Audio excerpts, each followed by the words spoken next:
Hey, dude, can you guess who I am? Yeah, you look like Mariah Carey at an all-you-can-eat food bar.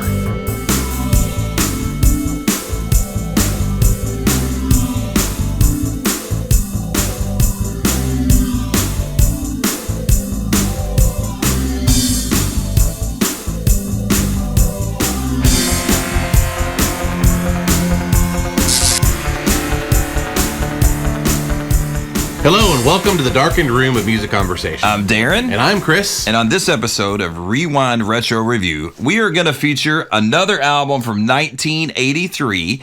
And what we're doing, I figured this would be a good time to talk about this. We're going all the way through the 80s decade. Right. 1980, all the way to 1989. But we're going to keep going. We're going to go from 1990 all the way through the 90s. We're going to get to 99. And then guess what? We're going to start over. We're going to go back to 1980. There's just so many great records that we want to, shed a little light on that we haven't thought about in a long time. Exactly. Every time we looked at a year and tried to decide which album we're going to do from that year, It was hard to choose. Very hard. And we want to cover a little bit of musical ground as we go along, too. Yeah. Some alternative stuff, some...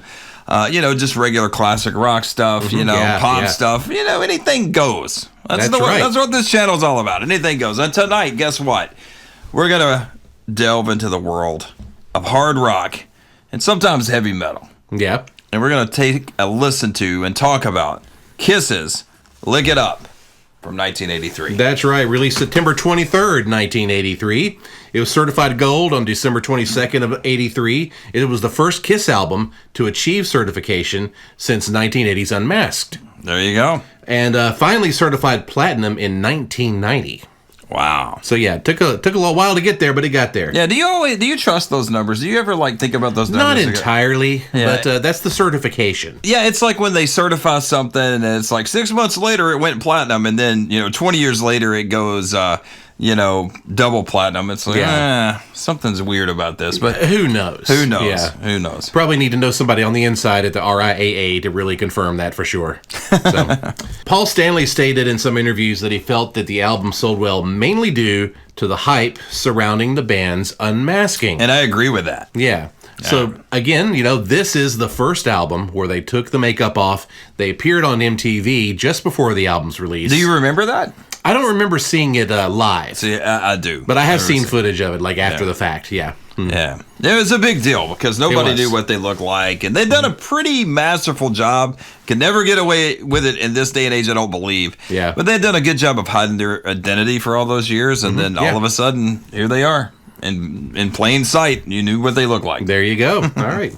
So we're going to get into this again, track by track. Track by track. Yeah, we just listened to it, once again for the first time in many years. Yep. At least for me. It's been a while. I haven't never heard the whole album. And, of course, we played some of the songs on classic metal and stuff like that. Back in the day. That is true. And I probably like the genre and like this album better than you. Let's just get that out in the open. Yeah. And then just keep an open mind, folks, because when you go back and you listen to a record like this, you got to kind of put yourself in the mind space of that time frame. True. That time period. And that being said, I do want a disclaimer.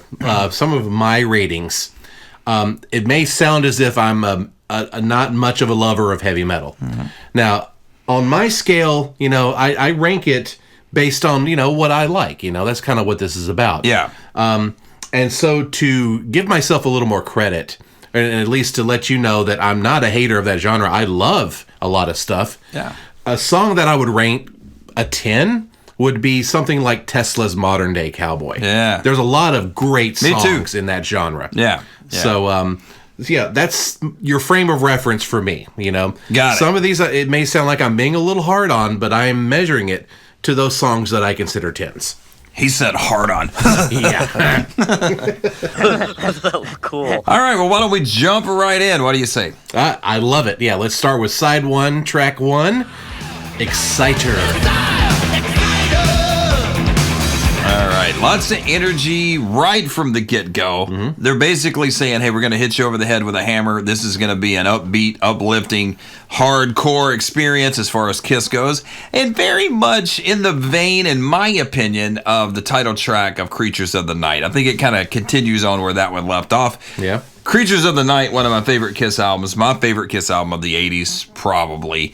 And that song in particular, I really love. So since this reminds me of that song, I have a good attitude about it right from the get-go. I think the riff is absolutely tremendous. I love the different guitar parts in it. And we found out, dug a little deeper, found out that Rick Derringer, of all people. That's right. Rock and Roll Hoochie Coo plays the guitar solo, and I think he does a fabulous job. I love the guitar solo on this song. Yeah. Well, songs like this have not aged well with me. I probably loved this in the 80s, but I don't like it as much now. Yeah.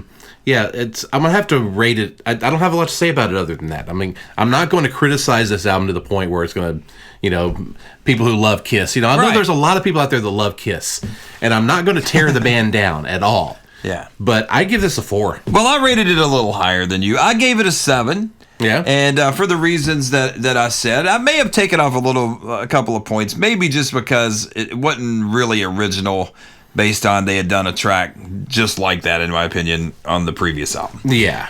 But, I think it was it does set up the rest of the album pretty well. And you'll notice right away, because track 2, we go from a Paul Stanley song right into a Gene song. That's right. Track 2 is Not for the Innocent.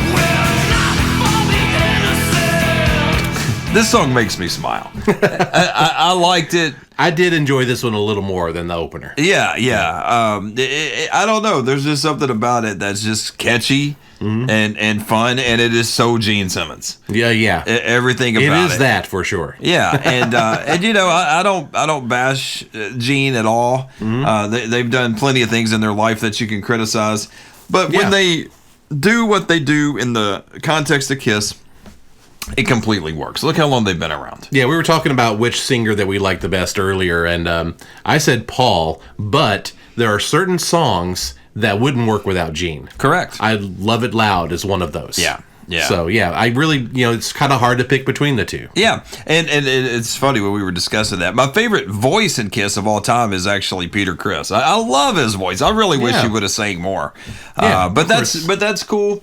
I gave the song a 6. Nothing too groundbreaking, but I did enjoy it, and I don't mind hearing it now. Yeah, I gave it a 5. 5?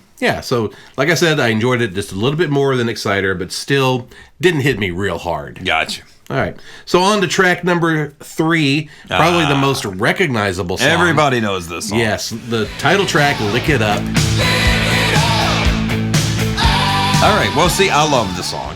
And I think in retrospect, I really think it's a masterpiece, and I can defend that song. Yeah. Kind of like in the same way that I would defend I Was Made for Loving You, for instance. It's, it's a song of the time, but I think it's done very well. And we were discussing the production of this album. I think it's Michael James Jackson who did it. Michael Jackson. Not that one. Not that one. I think he did a really excellent job, and also co-produced with Paul and Gene. I think they did a really nice job of production on this. Most of the sounds are fairly dry. There's not a lot of reverb all the way through it, at least where you notice it, like a lot of 80s albums where it sounds like it's usually overdone. Yeah. Overdone. It sounds like they're in a manhole. Yeah. And it doesn't have that sound, and it's a very good sounding track. Everybody knows their parts. They don't go too crazy. I even said I gave them props for resisting the temptation to put a blazing solo in that song. Yeah, very basic short solo in this. Yeah. Now we're not even going to get into the lyrical content. A lot of this stuff. I mean, it was aimed. You got to understand the target audience. These guys knew what they were doing. Yep. They weren't trying to like pick off Pink Floyd fans. They did that with The Elder a couple albums back, and it didn't work. You're right. So Bob Ezrin and all that. But this album is aimed at their fan base. That's right. Teenage and young adult males. That's basically what they were aiming for. Particularly ones who living in 1983. Exactly. Yeah, different time back then. So different time, and I think the song totally works. I give it, once again, in the context of when it came out, in the context of this album, in the context of this genre, I give it a 10. Wow. Okay. I really do. Well, I think I'm using my rating system a little differently from yours. There's certainly a nostalgia factor to this. I still enjoy hearing it, but it's about a 6 for me. Yeah. So that's what I'm rating it. Okay. Yeah. That's all right. All right, moving right along to track number 4, Young and Wasted. Love the riff in this song. And we were talking very like almost like a modern rock riff. Like you could imagine Stone Temple Pilots doing this exact same riff. Yeah. Who were big Kiss fans, by the way. Remember they did a show in Kiss makeup one time back then. That's right, they did. Yeah, I forgot about that. And then I mean, that was War Machine, you know? Totally, yeah. Yeah, the sex type thing riff. This one, I think, Vaseline kind of sounds like this. And there's actually a song. Or Vaseline, yes, vice versa. Yeah, I know what you're saying. Yeah. And there's actually a song on the first STP that reminds me, I can't think of the name of it off the top of my head, but it's very similar to this riff. Yeah. I think the song totally works as far as like just the riff of it and everything. I don't think the lyrical content is anything special. And maybe took off a few points for that. I rated it a 5.5, but I want to say I really enjoy this song. I don't mind hearing it at all. Well, we kind of agree on that one. I rated it a 5 as well. Okay. Not bad, but I do like the modern grunge sound that obviously it influenced. Yeah. I do like that about it. And but yeah, the Gene songs, some of them have to hit me just right for me to really like, and this one really didn't. So, gotcha. But it's kind of middle of the road. I don't hate it. It's 5. Yeah, love the music. The rest of it is just okay. Yeah, that's kind of how I look at it. Exactly. Yeah. All right, finishing out side 1 with "Gimme More." Give me more. Okay. Well, as we were listening through this record, it was kind of hit me like just how many songs that Vinnie Vincent had a hand in. Yeah. We went back and we looked, and he literally co-wrote 8 of the 10 songs. Right. So this is a song that I totally can tell Vinnie is all over this song. I would say he wrote the majority of this song. And it's very similar to a song called Twisted on the very first Vinnie Vincent Invasion album. It kind of got the same feel, the same kind of grinding riff. And once again, love the music. The rest of the song to me is just kind of okay. But I did rate it a 5.5. Yeah. Because I think the music is pretty strong. Yeah, I kind of agree with that as well. 5 from me also. 5. This one, there's nothing special about it that I could bring up for me. It's just, didn't love it, didn't hate it. Right in the middle, 5. Right. And once again, we're not putting down the lyrics or anything like that. We understand the target audience. Yeah. We understand the average Kiss fan. I happen to be one. There you go. Okay, so let's turn the record over, flip it over to side 2. Side 2. And open it up. Welcome to side 2. Yes. And boy, is all hell breaking loose now. I think this is just a fantastic riff. I absolutely love it. It gets stuck in your head, and once you hear it, you never forget it. And it's kind of odd. And I thought this at the time, the way Paul kind of like raps along with the lyrics. Yeah, I thought that was kind of unusual, but it does work in a way. It was kind of like, and you don't like it. I'm glad it works for you. I don't have a problem with that because I thought for the time, especially for the time, it was really different. And I don't know. I thought it worked, and I thought the interplay between Paul and Gene was kind of different too in that song. Gene has parts that he sings different from Paul. Yeah, and I kind of like when they mix it up like that, more than them just one of them taking the lead of the song. I definitely like this song a lot better back then, and as I'm older now and I listen to it again, I still love that chorus. I think the chorus is awesome. Yeah, I don't like the spoken word part. Gotcha. It just doesn't hit me the same way. But I'm going to give it a 6. Right. And I'm going to give it an 8. Okay. And a damn strong 8 at that. Yeah. Yeah. For me, 2 points off from your score because of the verses. All right. Fair enough. Right. Track 2 of side 2, $1 Million to 1. I love this song. Yeah. I think this song was definitely the song that was aimed at AOR hard rock radio. Yeah, you could tell. Yeah. And it's very formulated when you listen to it now. It's like, wow, they were really trying to write a hit on this one. You could almost put this on a Rocky soundtrack. Totally. Yeah. Totally. It's like a soundtrack song. Very good. I hadn't thought of it like that, but that's well said. Yeah. Because I like these kind of songs, because I like that genre, especially at the time, I can put it in context. When I had this album when I was younger in life, this was my favorite song on the album. It still ages pretty well for me. I love the vocal track. I think it's one of Paul's best moments on this record. I gave it a 9. Okay, all right. Well, in the year 2022, this is my favorite song Is on it the really? album. Yes. No way. Yeah, See, I was I'm- expecting you to bash it. I'm giving it a 7. Are you? Okay. I love the feel of this song. I love the production and Yeah. all it and everything. This is the one that struck me the most. Yeah, So, it could have been like a song sang by Lou Gramm. I mean, it was totally could that have, kind yeah. of song. yeah. So, That's done well. my favorite track on the album. There you go. All right, but look out. We're about to hit 3 straight Gene Simmons songs. The closing out the album. To close yes. out the album. First track in the closing tracks is "Fits Like a Glove." Well, it's back to the riff rock of Gene Simmons. Very basic, simple. I don't really like this song a whole lot. I think it's just a little bit below the line, pretty below average in my opinion. I gave it a 4. I know many of you out there watching this probably love the song. I don't know. I don't like it that much. And that's fine. Yeah, you can like the song. I'm giving it a 3. A 3. Yeah. Okay, well, we're pretty close on that one. I'm sorry. It's kind of silly. I don't. Yeah. I would probably skip over. Actually, I wouldn't let the album play out to the end. Right. If I were to put this album on and listen to beginning to end. Yeah, and it's funny. I noticed that song too. It has a part in there that totally reminded me of the Rolling Stones. Street Fighting Man. Street right? Fighting Man. Yeah. There's just that little section in there that just I think they lifted that a little bit, and not a total rip off, but just Maybe they were paying homage to it. Could be. I mean, come on, it's the Rolling Stones. That's right. All right, second track of the album Closers is called Dance All Over Your Face. All right, great title, terrible song. Yes. I just don't like the song. I think it's stupid, it's silly, it's not.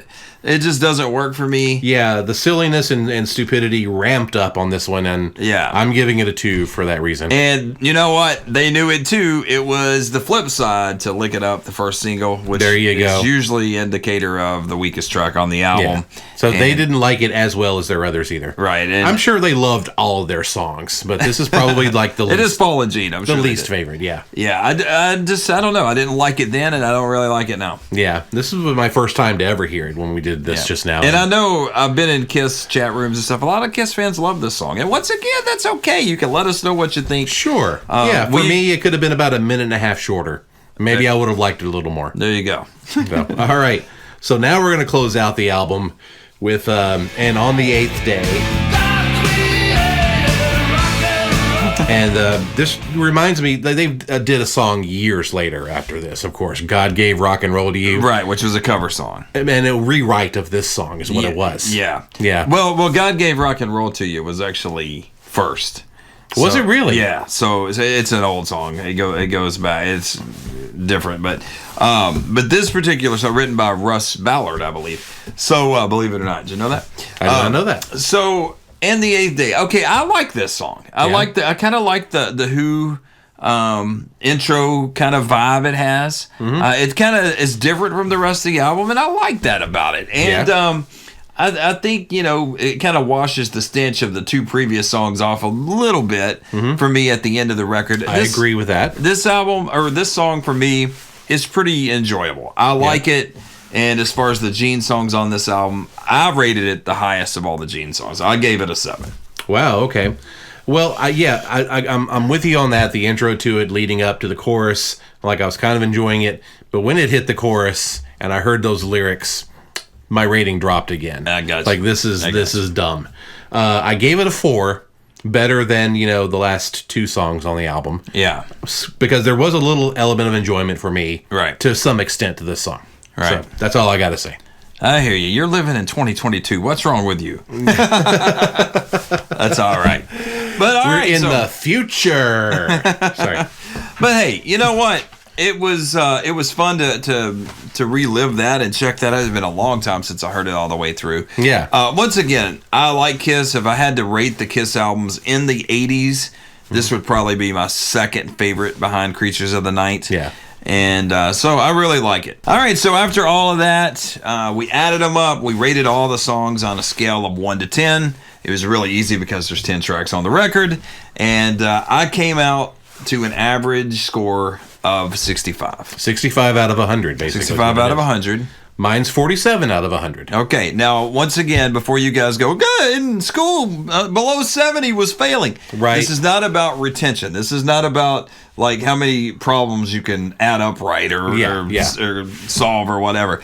This is about quality of the song. So, 65% of this, I'm saying, is really, really good. And I'm saying 47% of it You is like really, almost, really good. You like almost half of it. I like 65% of it. And that's a fair statement, yes. Right. So just keep that in mind. It's not like the old grading scale when you were in school. Right, exactly. Right. So, all right. So there you go. There you go. And if you love this album, let us know. Drop it in the comments. If you have any criticisms of our criticisms, we definitely want to hear from you. Let's have a discussion about it.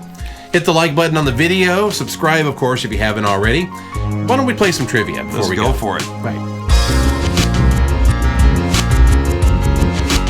All right, the trivia box. Are we ready? I've seen that before. Yeah. Here we go again. The category is the 80s. We do pretty well on this one. Oh, yeah. But let's see if it's going to challenge us this time. Okay, early 86. No, this is not going to be a challenge. The Dream Academy had a top 10 hit with what song? Life in a Northern Town. Okay. That's easy enough. Pick a draw. We're going to draw another card. Let's do that one. That's too easy. The category on this one is Mosh Pit. Okay. Because it's usually alive. Usually alive, yes. Live question. Okay, crowd favorite Faith No More was formed in what city? San Francisco. Okay, Seattle, Los Angeles, Madison, San Francisco. I believe it was San Francisco. San Francisco. Too. I know they're not a Seattle band for sure. I said San Francisco and I'm sticking to it. Okay.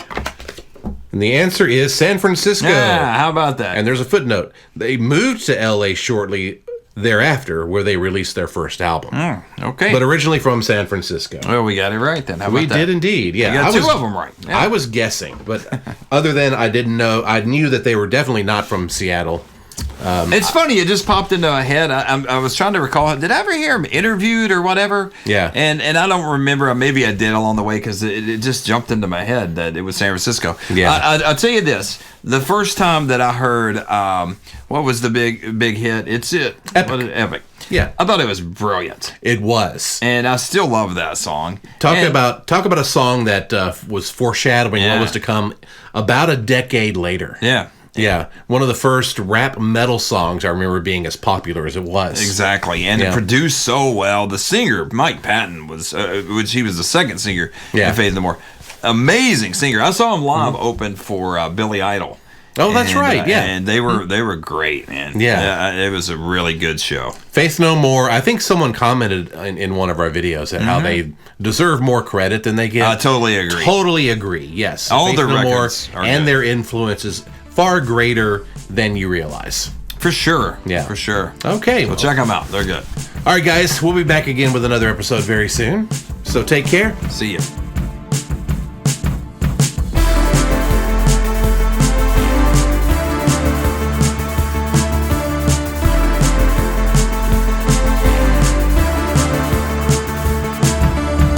Hey, dude, can you guess who I am? Look like Mariah Carey. Hey, dude, can you guess who I am? Yeah, you look like Mariah Carey. And all you can eat food. I gotta quit looking at you. I gotta quit looking at